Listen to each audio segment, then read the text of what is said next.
T with the Ordinary Sports Show. On to our next topic. What's going on with the WNBA? One of the biggest things with the WNBA currently is Caitlin Clark was just introduced as Time Athlete of the Year, which I think hats off to her. She's bringing so much notoriety and popularity to the league. This is one of the things that we would want with the league. If you're a player, if you're a coach, if you're affiliated with the league, but it does come with some controversy. Of course. Yeah. One of those things are the Mystics owner, which is another franchise.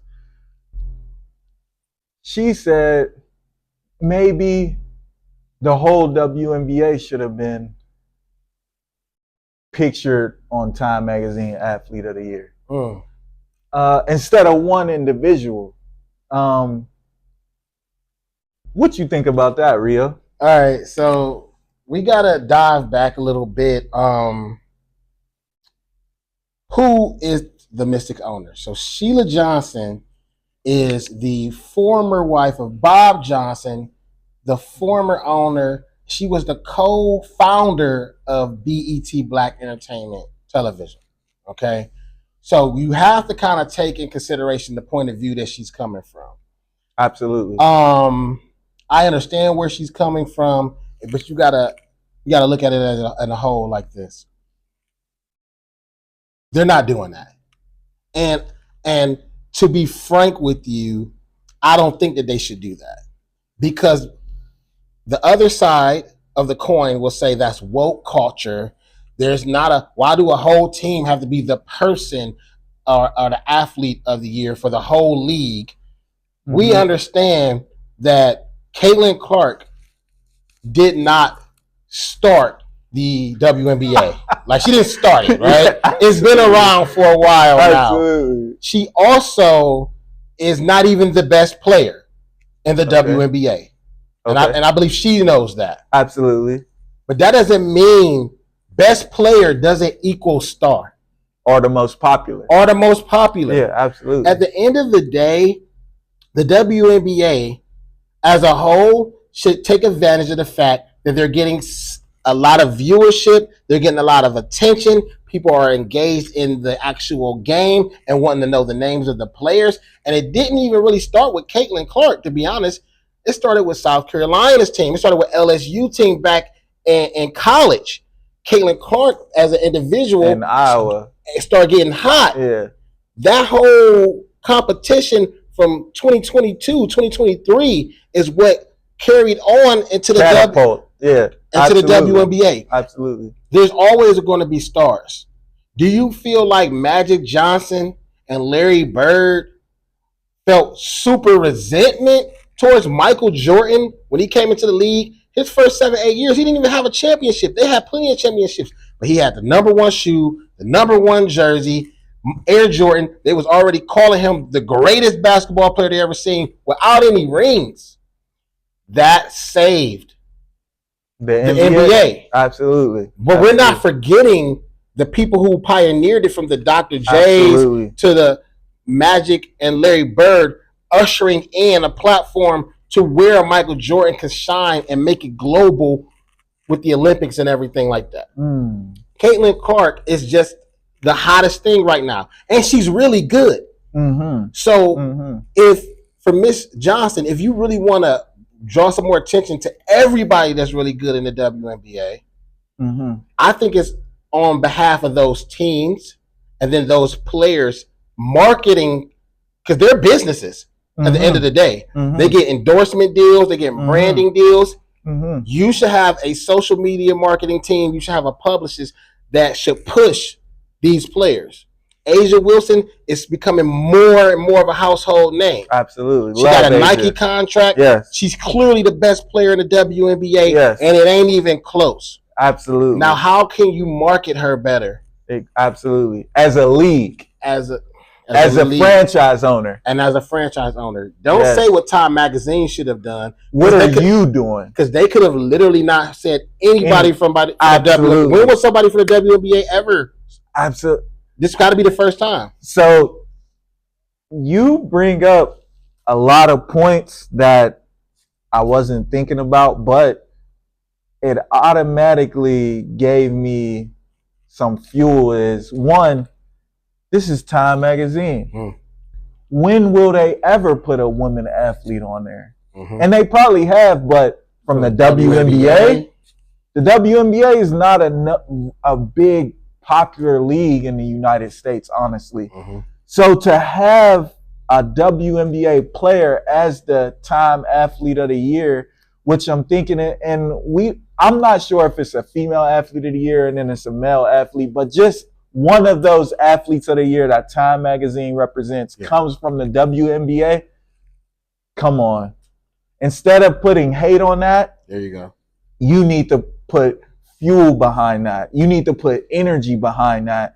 And then you can start marketing other players as an owner, because you're the CEO of this company. But she knows that, though, Todd. T, listen, my bad. She knows that, though, T. Because at the end of the day, bro, you got to look at it like this. She ran a media company. These comments are made from a point of view just for us to have this conversation. So here's the other thing. The other part of what you said is the history of Sheila Johnson.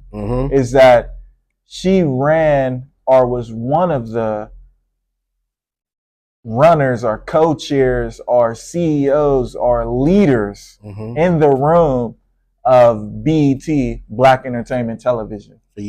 For years.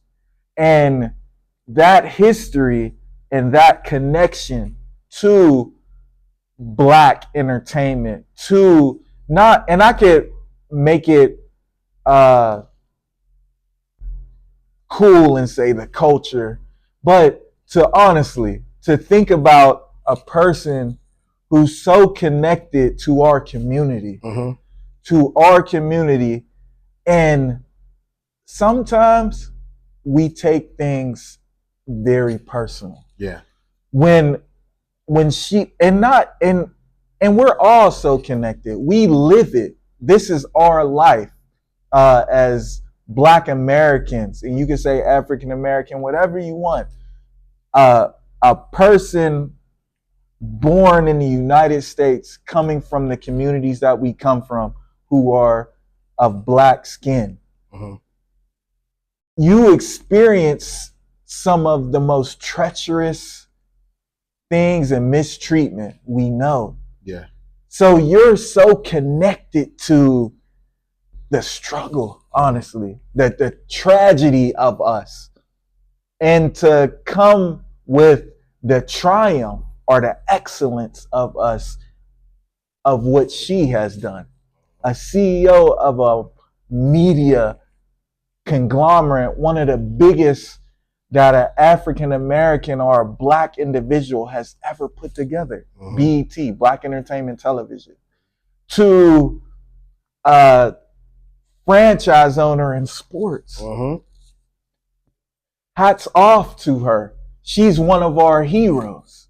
And then let's get into the sport.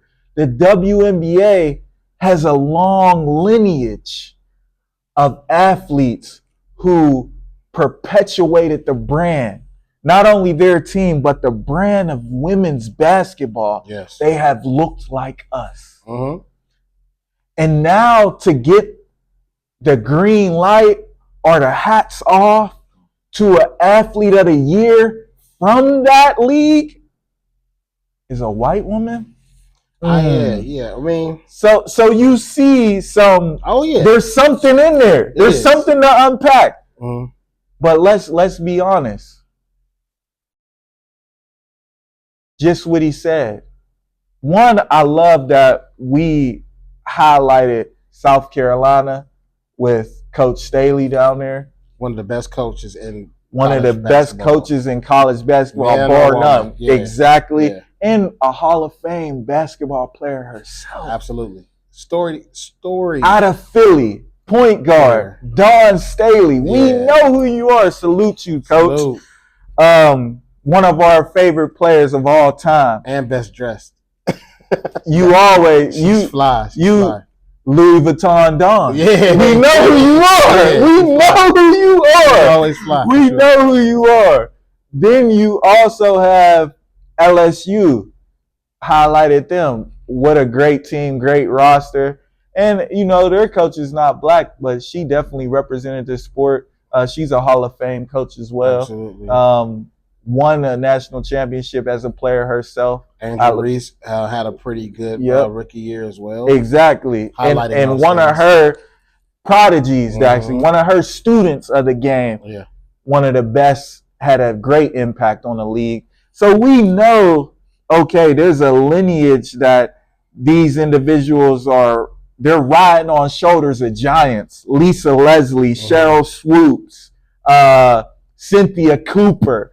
These are Hall of Fame, some of the greatest basketball players of all time, and put their stamp on the WNBA. There's so many, man. The list is long. That we can name so many.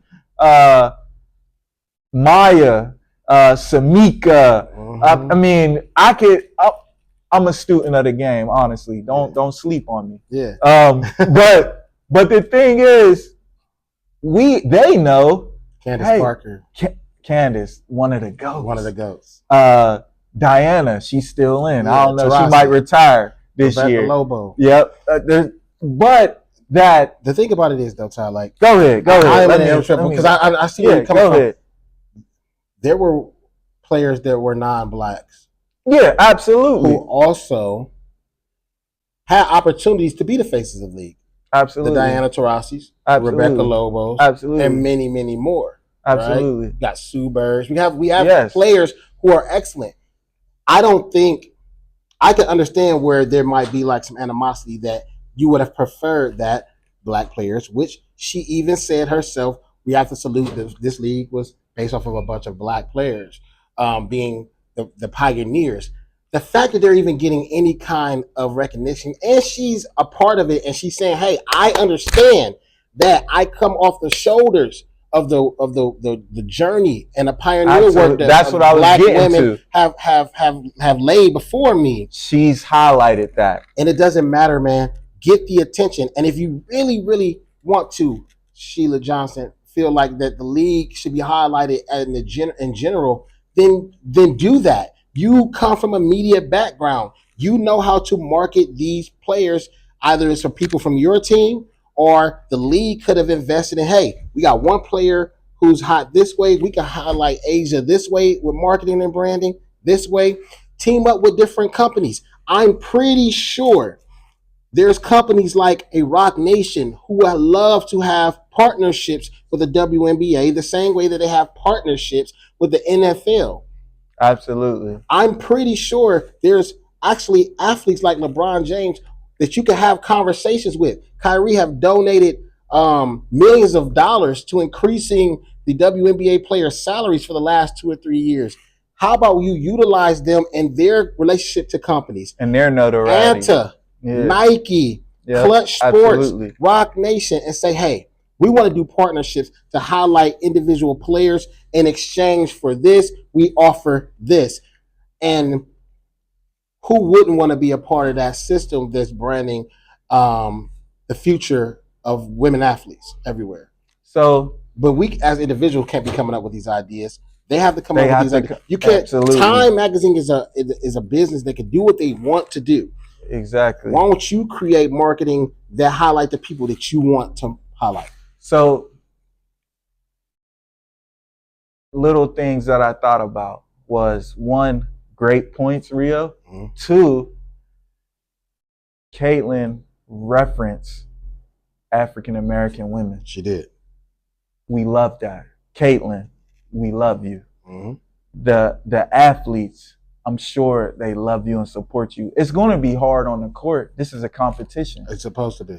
But off the court, I'm sure they give her P's and give her appreciation, because sometimes in our struggles, regardless of what people you're talking about, there has to be advocates. that don't look like you to speak for you to rooms that you're not in. That's a great point, man. And that's what she is, and that's what she's doing. We have to realize that. They have to realize that. Mm-hmm. Another thing is we have these events. What's one of the biggest events? And I know the WNBA participates in the All-Star weekend with the NBA. Mm-hmm. But how about making a WNBA All-Star weekend? Just on its own. Independently. Let's get the wheels in motion. Let's start. Because like he said, you are the CEOs of these companies. You know the branding. That's why you're in the position, or that's why you had the success that you had to be a franchise owner. Facts. Use this brain and start putting yourselves in these conversations, and it can start small. The fans know this is not going to be as big as the NBA or maybe the NFL Pro Bowl or those different MLB All-Star, but we can start somewhere. Yeah. Because just like I said in my last episode, one of the big things with WNBA and women's sports in general, and this is a challenge issue to all women fans, because I've experienced it, like I said, personally, that the fan base, the women fans, this is not to the athletes, we have to start watching the games. You have to start getting tapped in, because the notoriety will die off when men fans stop paying attention and there's nothing to fall back on. Yeah. We have to get women. You have to do it. We talk about women empowerment. It starts with you, with these athletes. There's an ESPN app. There's different sports apps like that. Like I said, you could get that sports app, put in your team, have alerts. And it's not saying that you need to watch every game, but watch some games. Be in tune.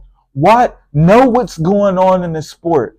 And that little bit of help will go a long way for these WNBA athletes and these women athletes in general. Because it's constantly, I run into women and they have no idea about the sport. It's men who are watching it. We can't have it survive on men.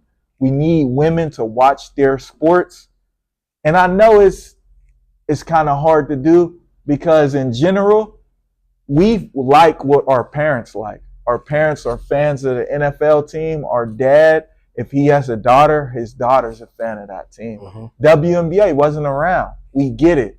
But it's time for us to blaze a new trail. There you go. It's time for a new day, and women need to start getting tuned in with these sports. And like I said, I know you have a lot of things to do. You're a mom, we're wives, you're different things. You're super women, though, from the women that I came from and that he came from. Yeah. We know you're capable of doing a multitude of things, sometimes simultaneously. So this is the challenge. You need to become more of a fan. And until that day comes, we're not going to really see the explosion that this sport can really have. I agree. And that's all women's sports. Let me know what y'all think in the comment. Do you have anything to add, Rio? Man, you killed that. Thank you, sir. I appreciate it. Great.